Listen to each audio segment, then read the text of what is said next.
Supreme court ने वफाकी हुकूमत की अरशद शरीफ कत्ल पर JIT मुस्तरद कर दी। नई स्पेशल जॉइंट इन्वेस्टिगेशन टीम कल तक तश्कील देने और इख्तियारात से मुतालिक भी हिदायत जारी कर दी।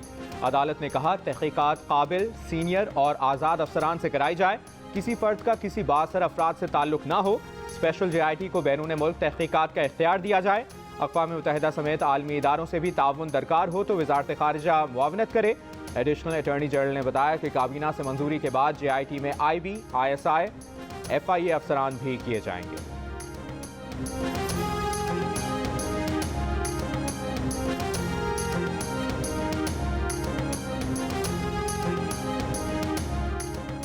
अरशद शरीफ को पाकिस्तान छोड़ने पर मजबूर किया गया और बाहर भी पीछा नहीं छोड़ा। मुझे सिर्फ अपने बेटे के लिए इंसाफ चाहिए। अरशद शरीफ की वालिदा की सुप्रीम कोर्ट में दुहाई। चीफ जस्टिस ने रिमार्क्स दिए कि अरशद शरीफ की वालिदा ने कई लोगों के नाम दिए हैं। केस शुरू ही खुर्रम और वक़ार से होता है। हुकूमत कानून के मुताबिक तमाम जावियों से तफ्तीश करे। फौजदारी मुकदमा है, इसलिए अदालत ने कमीशन कायम नहीं किया। अरशद शरीफ की अहलिया के FIR पर तहफ़्फ़ुज़ात। अदालत ने कहा जो भी तहफ़्फ़ुज़ात हैं लिख कर अदालत को दें। जस्टिस एजाजुल अहसन ने सरकारी वकील से पूछा मुबैना तौर पर फायरिंग करने वाले कौन हैं। एडिशनल अटॉर्नी जनरल ने बताया कि किनिया पुलिस एहलकार हैं, जायजा लेना होगा गैर मुल्कियों के खिलाफ मुकदमा दर्ज हो सकता है या नहीं।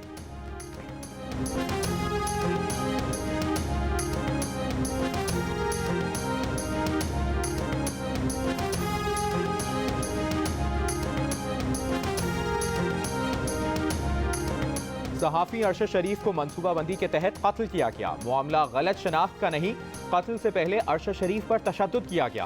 केन्या की पुलिस ने तहकीकात में कोई मुआवनत नहीं की। केस में कई गैर मुल्की किरदार और केन्या में अरशद शरीफ के मेज़बान खुर्रम और वक़ार का किरदार तहकीक तलब है। अरशद शरीफ कत्ल केस की फैक्ट फाइंडिंग रिपोर्ट की तफसीलात सामने आ गई। रिपोर्ट के मुताबिक वक़ार अहमद और गाड़ी चलाने वाले खुर्रम के बयानात तज़ाद से भरपूर हैं। दोनों मतलूबा मालूमात देने से हिचकिचा रहे हैं। फैसल बावडा से अरशद शरीफ के कत्ल से मुतालिक शवाहिद तलब किए गए। उन्हें सवालनामा भी दिया गया। जवाब के लिए दोबारा राब्ते की कोशिश पर फैसल बावडा ने कोई जवाब नहीं दिया। अरशद शरीफ के सीने में लगी गोली फायरिंग पैटर्न से नहीं मिलती। जिस जाविये से गोली चली इसके नतीजे में गाड़ी की सीट में भी सुराख होना चाहिए था।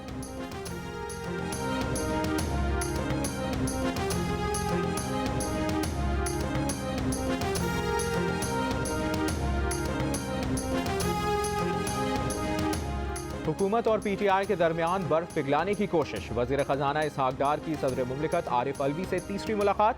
सूबाई असम्बलियाँ तहलील करने, इस्तीफ़े देने, सियासी और इक़्तिसादी मामलात पर गुफ्तगू। आम इंतखाबात और दरामदी बिल कम करने के लिए पंजाब और KPK से ताउन पर भी बातचीत की गई। वज़ीर ख़जाना ने IMF मुआहदे पर अमल दरामद और सियासी इस्तेहकाम के लिए भी अपोजिशन से ताउन मांगा। सदर मुमलिकत का तमाम मामलात पर PTI की क़यादत से बातचीत करने का वादा। मुलाकात में मुल्क भर में बाजार शाम 6 बजे बंद करने का मामला भी ज़ेर गौर आया।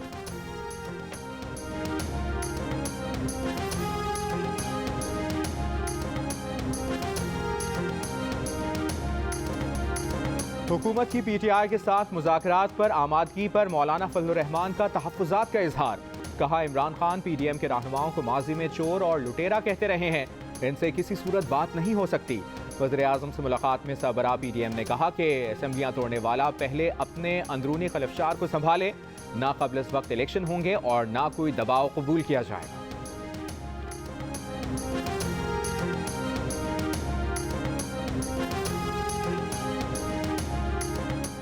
एक तरफ पंजाब असम्बली तहलील करने की बातें, दूसरी तरफ काबीना में तोसी। लाहौर में PTI के ख्याल कास्तरों ने सूबाई वजीर की हैसियत से हलफ उठा लिया।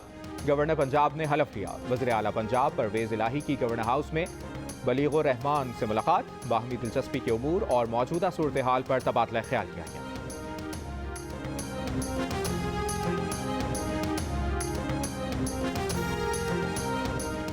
परवेज़ इलाही असम्बली ना तोड़ें, मुशावरत से नया सेटअप बना लेंगे। हमजा शहबाज वज़ीर आला नहीं होंगे। आसिफ जरदारी ने चौधरी शुजात को यकीन दहानी करा दी। जरदारी शुजात हालिया मुलाकात की अंदरूनी कहानी सामने आ गई। चौधरी शुजात की परवेज़ इलाही से बात करने की यकीन दहानी। चौधरी शुजात भी फौरी असम्बलियाँ तोड़ने के हक में नहीं।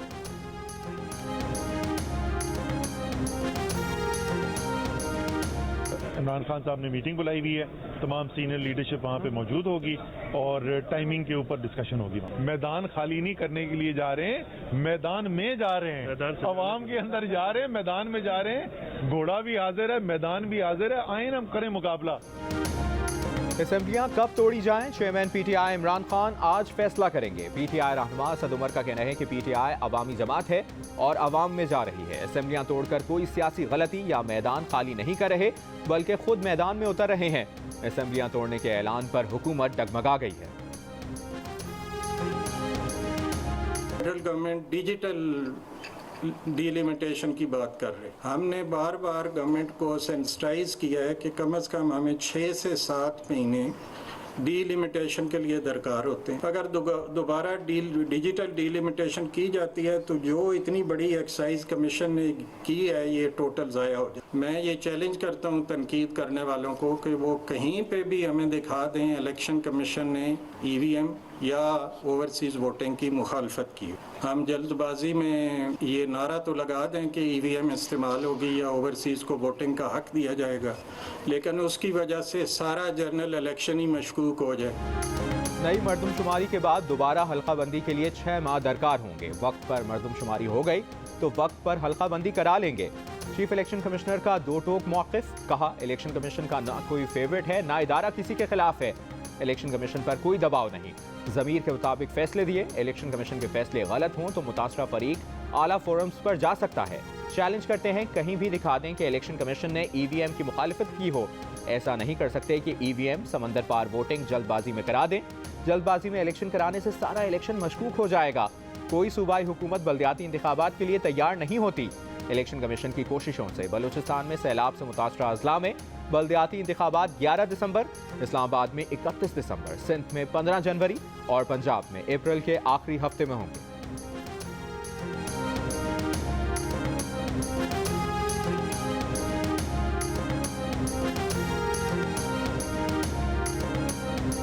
अदालतों के खिलाफ तौहीन आमेज रिमार्क्स पर पीटीआई रहनुमा असद उमर ने गैर मशरूत मुआफ़ी मांग ली।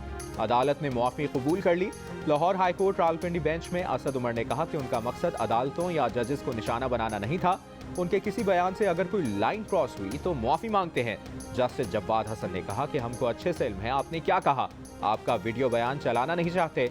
अदालतों ने आपको लॉन्ग मार्च की इजाज़त दी, आपने अदालतों ही को निशाना बनाया। मसला तौहीन अदालत का नहीं, इदारों और उनकी शख्सियात पर इल्ज़ामात का है।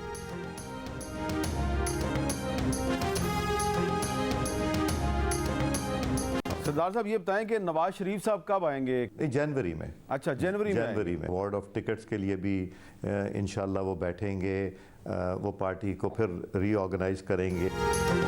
नवाज शरीफ जनवरी में पाकिस्तान आ रहे हैं। पार्टी उम्मीदवारों को नवाज शरीफ ही टिकट जारी करेंगे। मुस्लिम लीग नून के रहनुमा अयाज सादिक की प्रोग्राम कैपिटल टॉक में गुफ्तगू। क्या सुलेमान शहबाज भी नवाज शरीफ के साथ वतन वापस आ रहे हैं? वज़ीर आज़म के बेटे सुलेमान शहबाज ने हिफाजती जमानत के लिए इस्लामाबाद हाई कोर्ट से रुजू कर लिया। 2 हफ्ते की हिफाजती जमानत देने की इस्तदा। दरखास्त में मौक़िफ़ इख्तियार किया कि कभी पब्लिक ऑफिस होल्डर नहीं रहे। मनी लॉन्ड्रिंग के इल्ज़ामात झूठे और बेबुनियाद हैं। अक्टूबर 2018 से यूके में हैं। कभी FIA का नोटिस नहीं मिला।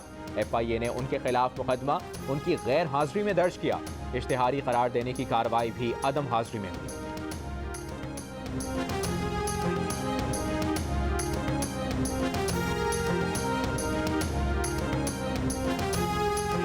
इस्लामाबाद हाईकोर्ट का अमरीका में कैद आफिया सिद्दीकी का मामला। पाकिस्तान में अमरीकी सफीर के साथ उठाने का हुक्म।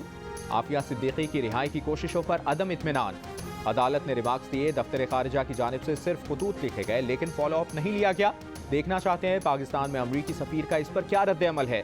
दफ्तर खारिजा के मुताबिक तो अमरीकी डिपार्टमेंट ऑफ जस्टिस ने यह तक नहीं बताया कि रहम की अपील किस स्टेज पर है। 20 जनवरी तक वज़ीर खारिजा और सेक्रेटरी खारिजा के दस्तखत के साथ रिपोर्ट तलब।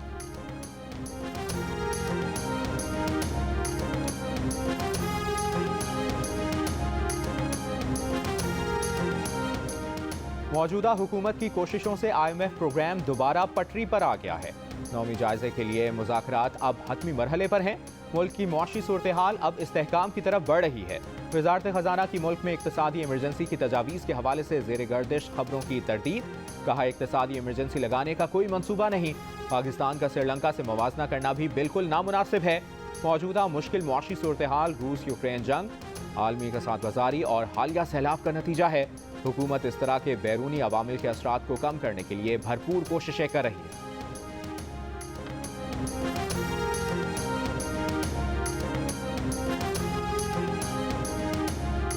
गैस तो बिल्कुल है भी नहीं, ना रात का है ना दिन का है। गैस बिल्कुल कम आ रहा है, हम लोग सिलेंडर इस्तेमाल कर रहा है, रेशल बिल्कुल कम आ रहा है ना। बच्चे स्कूल जा रहा है, उसका नाश्ते का कोई इंतज़ाम नहीं होता है, कोई चीज़ नहीं है इधर। गैस कम है, बिल्कुल नहीं आता है। यहाँ पे गैस ना होने के बराबर है, पूरा बलुस्तान परेशान है। बहुत बुरा हाल है, सर्दियाँ जैसे जैसे ज़्यादा हो गई हैं, गैस बिल्कुल भी नहीं आती। 16 से 18 घंटे तो गैस होती नहीं है, ठीक है। हम बाजार से खाना मंगाना पड़ता है, हम गरीब आदमी कहाँ से मंगाए। गैस जो रात को भी जल्दी चला जाता है, सुबह को भी चला जाता है, बहुत परेशानी है। कोयटा, हैदराबाद, रहीम यार खान, मुजफ्फरगढ़, मुल्तान, बहावलपुर और सरगोदा समेत मुल्क के कई शहरों में गैस का बहरान। कहीं गैस गायब तो कहीं कम प्रेशर अजियत बन गया। मुल्तान में गैस की लोड शेडिंग के बायस लकड़ियां महंगी, नान, रोटी और पराठे की कीमत में इजाफे से शहरियों का बजट आउट हो गया। कोयटा में गैस प्रेशर की कमी पर बलूचिस्तान हाई कोर्ट ने GM सदरन गैस कंपनी को कल तलब कर लिया।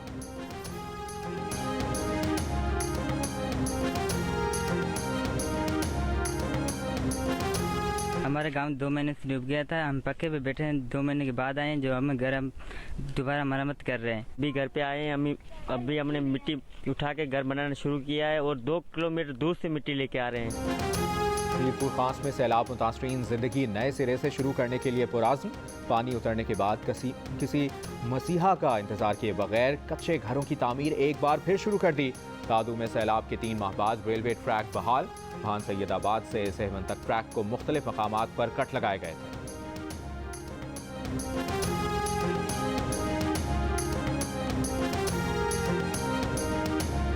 सैलाब का ये असर है और ये हमारे नशोनुमा इनका नहीं हो रहा है, ये ख़त्म हो जाएंगे। ये तो सारे गांव के दरख्त देख रहे हैं, सारों को सही है। कैफपुर, नाथनशाह, मेहड़ और जोही में सैलाबी पानी खड़ा रहने से हरे भरे दरख्तों पर मकड़ी के जाले लग गए। 4 माह से जायद का अरसा गुजरने के बाद भी सैलाबी पानी की निकासी ना हो सकी। मुसलसल पानी खड़ा रहने से दरख्तों की नशोनुमा भी मुतासिर होने लगी। सैलाब मुतासरीन कहते हैं पानी ना निकाला गया तो ये दरख्त जल्द खत्म हो जाएंगे।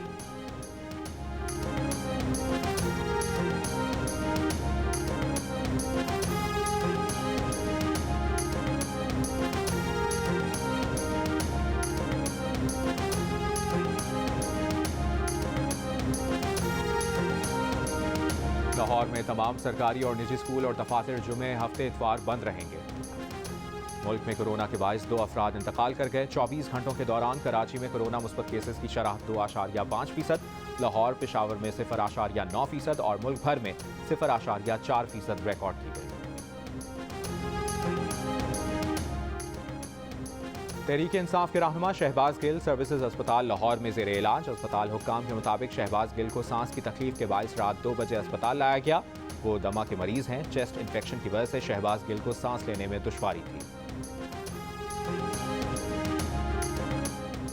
बल्दिया टाउन कराची में बैग के साथ बच्ची के मुबैना अगवा का ड्रॉप सीन। पुलिस के मुताबिक खातून के यहाँ कभी बच्ची की पैदाइश हुई ही नहीं। खातून अपनी सहेली की बच्ची को घर लाई थी, जिसे चंद दिन रखकर फांस कर दिया था। खातून का शौहर दूसरी बीवी के साथ रहता है। खातून ने शौहर से झूठ बोला। गुज़श्ता रोज़ बल्दिया टाउन में मुल्ज़िमान ने बस से उतरते हुए खातून का बैग छीन लिया था। खातून ने दावा किया था कि बैग में उसकी 11 दिन की बीमार बच्ची भी थी।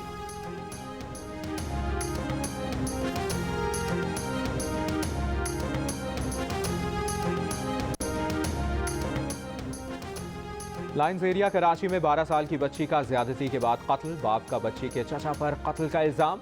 मुलजिम गिरफ्तार। बाप का कहना है कि मुलाजमत से वापस आया तो छोटे भाई ने बताया बेटी ने खुदकुशी की है। उसका भाई नशे का आदी है। उसने बच्ची को ज्यादती के बाद कत्ल करके खुद को बचाने के लिए खुदकुशी का ड्रामा रचाया। मुलजिम से तफ्तीश जारी।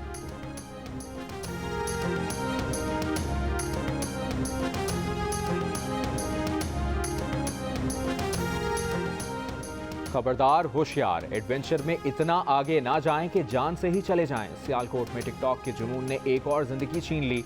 नौजवान पिस्तौल के साथ वीडियो बना रहा था कि गोली चल गई। तशवीशनाक हालत में अस्पताल पहुंचाया गया, लेकिन दम तोड़ गया। भारत मजहबी आज़ादी का एहतराम करे। मजहबी आज़ादी के हवाले से तहफ़्फ़ुज़ात भारत तक पहुंचाते रहे हैं।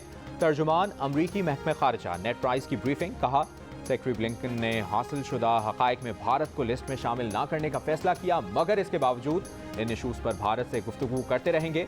अमरीका ने मजहबी आज़ादी की ब्लैक लिस्ट में भारत को शामिल नहीं किया। बैनुल-अक़वामी मजहबी आज़ादी पर खुद मुख्तार अमरीकी कमीशन की सिफारिश भी नज़रअंदाज कर दी।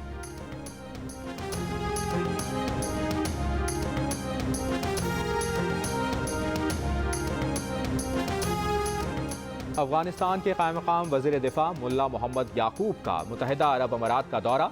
अमाराती सदर शेख मोहम्मद बिन जायद अल नहयान से मुलाकात। अफगान वफ्द में तालिबान के सीनियर रहनुमा अनस हक्कानी भी अमारात पहुंचे हैं। काबुल एयरपोर्ट चलाने के लिए अबू धाबी की कंपनी ने 2 माह पहले तालिबान से मुआहिदा किया था।